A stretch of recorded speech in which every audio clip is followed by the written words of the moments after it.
There's a ridiculous amount of excitement surrounding the upcoming remake of Resident Evil 2, and it's really not hard to see why.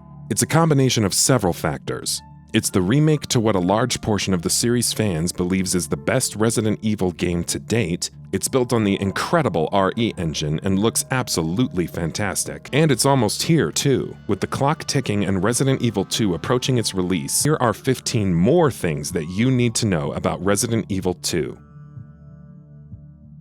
The new aiming system.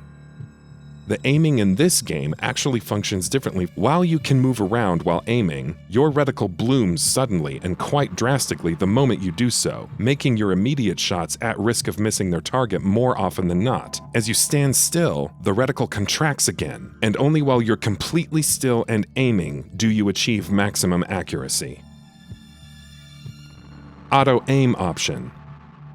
For those who are looking for something a little less challenging than what we just talked about, Resident Evil 2 also gives you the option to turn on auto-aim. This auto-targeting system will lock you onto weak points of enemies, making things significantly easier. What's also neat is that it sort of echoes the aiming mechanics in the classic fixed-camera Resident Evil titles.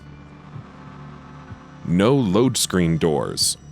Doors were your best friend in Resident Evil 2, and other classic Resident Evil titles as well for that matter. That might sound weird to the uninitiated, but doors in Resident Evil 2 that led to other separate sections of whatever location you were in also brought loading screens with them. And when you emerged on the other side, any zombies or enemies that might have been chasing you previously did not carry through with you. There will be no such reprieve in the upcoming remake.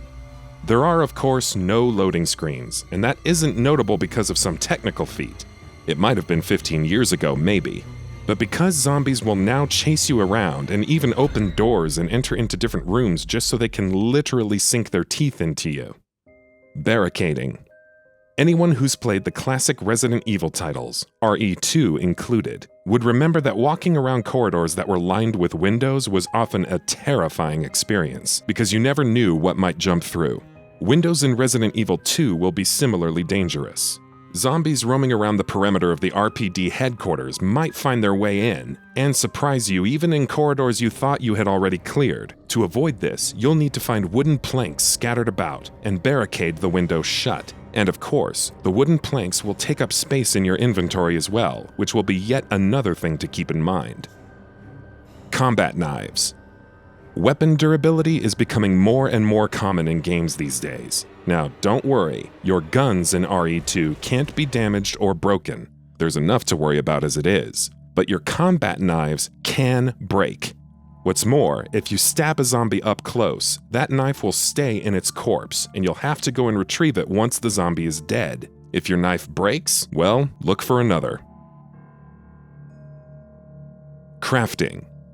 Also new to Resident Evil 2 is a crafting system. Not new to the series, mind you, just to this game, in that the original RE2 didn't have it. Players will be able to use any gunpowder they find to make bullets, while mixing together different kinds of gunpowder will produce different kinds of ammunition. Similarly, players will also be able to mix and match red, blue, and green herbs to produce different medicines with unique effects. All of this is, of course, something that Resident Evil 3 fans will remember quite well. Lickers. Ah, the lickers. The terrifying, disgusting, surprisingly agile, astoundingly dangerous monsters that have scared the crap out of many a Resident Evil fan over the years. The lickers will, of course, be back in Resident Evil 2, and they will be more disgusting and scarier than ever before. While functionally they're going to be the same thanks to the incredible power of the RE engine, Capcom is going to be able to present and render them in better and more terrifying detail than ever before. Also, don't expect to see them in the exact same spots that you remember them from in the original. Resident Evil 2's remake is going to keep you on your toes. Ada's hacking gadget. The enigmatic Ada Wong is going to return in all her glory in Resident Evil 2, but this time, she's going to be equipped with a new toy. The sections where she's playable will see her relying less on using weapons and more on making use of her new hacking device, which she can use to do everything from simple things such as destroying a fan blocking her way, to more useful stuff like peering through walls to hack into security systems and discover new routes to take. Audio design. As Resident Evil 2 makes the switch from fixed camera to a third-person perspective, it'll have to make appropriate changes in other areas as well. Many of these we've already discussed, but one more area that's changed significantly is the game's audio design. Here's how Capcom's Tsuyoshi Kanda, producer on Resident Evil 2, describes it. In terms of audio, we used Capcom's dynamic mixing stage, a newly built 3D audio booth in our R&D building, with 7.1.4 channel Dolby Atmos. This enables changes in sound in real time using binaural technology, enabling realistic audio that makes players feel as if they are actually there. Zombie moans can be heard to the left and right, in front and behind, affecting not only the sense of sight, but of sound, to make users experience a greater feeling of horror. OST.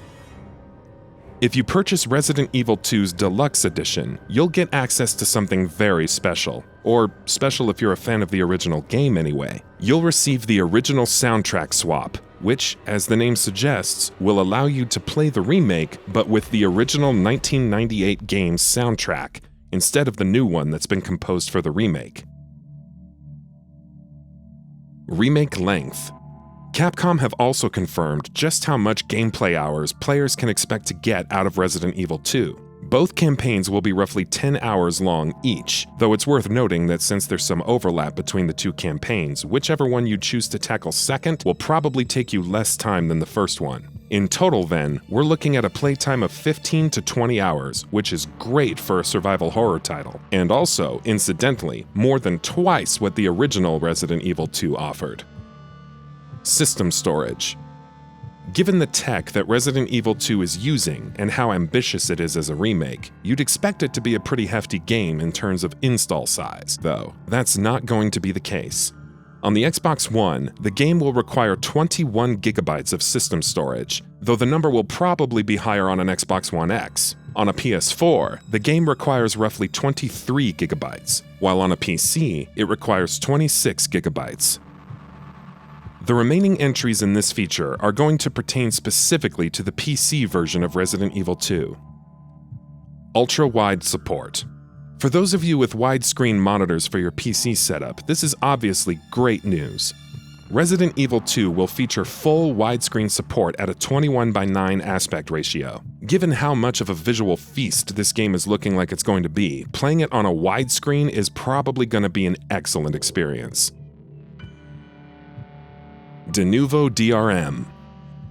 DENUVO DRM is widely disliked by the PC community, but it is an ugly truth of the PC gaming scene. Developers often use it in their games to prevent piracy, and that's what Capcom is going to do for Resident Evil 2 as well. That said, there's always the chance that they will remove it a few months after launch, as developers often tend to do. In fact, Capcom themselves did it with Mega Man 11 last year. System requirements. What kind of rig are you going to need to run Resident Evil 2, though? On minimum settings, the game will require either an NVIDIA GeForce GTX 760 or an AMD Radeon R7 260X with 2GB VRAM, in addition to either an Intel Core i5-4460 or an AMD FX 6300. On recommended settings, you'll need either an NVIDIA GeForce GTX 1060 or an AMD Radeon RX 480 with 3GB VRAM, and either an Intel Core i7 3770 or an AMD FX 9590. And that about does it for this video. If you enjoyed what you watched and want to see more from GamingBolt, you can always hit that subscribe button and turn on the bell icon next to it. That way you will never miss any of our videos.